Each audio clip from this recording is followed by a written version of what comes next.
বাংলাদেশ সশস্ত্র বাহিনীতে কর্মরত সেনাবাহিনীর ক্যাপ্টেন ও এর ওপরের সমপদমর্যাদার কর্মকর্তাদের নির্বাহী ম্যাজিস্ট্রেটের ক্ষমতার মেয়াদ আরও 2 মাস অর্থাৎ 60 দিন বাড়ানো হয়েছে। এবার 8 মে জনপ্রশাসন মন্ত্রণালয় থেকে প্রজ্ঞাপন জারি করে সশস্ত্র বাহিনীর কর্মকর্তাদের নির্বাহী ম্যাজিস্ট্রেটের ক্ষমতার মেয়াদ বাড়ানো হয়।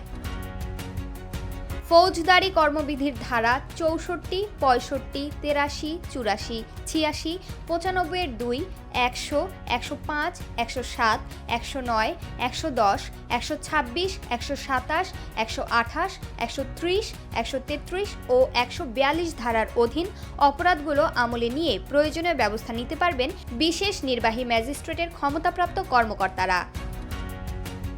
ছাত্র জনতার অভ্যুত্থানে আওয়ামী লীগ সরকারের পতনের পর উদ্ভূত আইন শৃঙ্খলা পরিস্থিতিতে গত 17 সেপ্টেম্বর সশস্ত্র বাহিনীকে বিশেষ নির্বাহী ম্যাজিস্ট্রেটের ক্ষমতা দেওয়া হয়।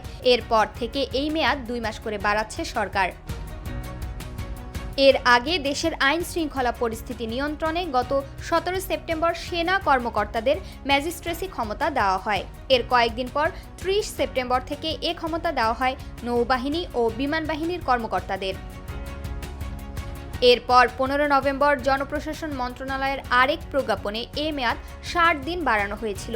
ওই দিনের প্রজ্ঞাপনে কোস্টগার্ড ও বিজিবিতে প্রেষণে কর্মরত সামরিক কর্মকর্তাদেরও একই ক্ষমতা দেওয়া হয়। সবশেষ চলতি বছরের 12 জানুয়ারি জনপ্রশাসন মন্ত্রণালয়ের এক প্রজ্ঞাপনে এ মেয়াদ 60 দিন বাড়ানো হয়েছিল। ওই দিনের প্রজ্ঞাপনে কোস্টগার্ড ও বিজিবিতে প্রেষণে কর্মরত সামরিক কর্মকর্তাদেরও একই ক্ষমতা দেওয়া হয়। 14 জানুয়ারি থেকে 60 দিন অর্পণ করা হয়েছিল।